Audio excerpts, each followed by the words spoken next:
All right, here's another demo of the pusher motors for the bipart system. So the way it works is there's a flap that comes down and catches the back of the door and pushes the door in the middle. So here's motor number one, here's motor number two. And so it's a biparting system, so you have one for each. And so the original plan was that these were going to hang down from a header or from a support beam. Now I believe that you could have this sit on top of the support beam, just like this. So these would mount on your support beam. They're spaced out by 8 inches from edge to edge. And so you mount these support plates onto your header, and then this would just sit on top of it and bolt onto it with some 1/4-20 bolts. So it's easily removed if necessary with machine bolts once these are screwed down with flatheads or drywall screws or whatever.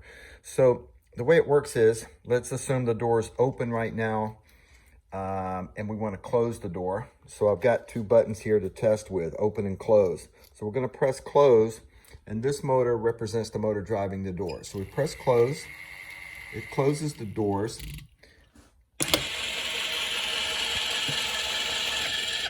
The pusher motors push out and push against the door and push them closed from the center. If I press open, the flaps go up, they release the back of the door, the bipart door is open, and once again I'll press close.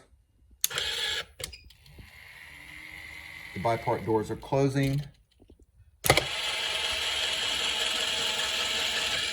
And you got about 2 inches of travel here. So once it releases here, I'll press open.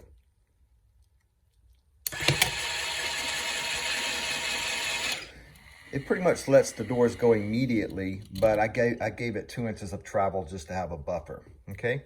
So again, the idea is these will sit on top of a support beam easier than it would have to get up underneath it and support it from the bottom. I originally thought that gravity would be part of the equation of flipping this, but it's not necessary. The friction inherent in the lead nuts flip it no problem. Okay, so these are here's the part of the 24-volt power supply that drives this. Here's the control circuitry. Here's the master controller, which has modifications having wires running out of it to this board.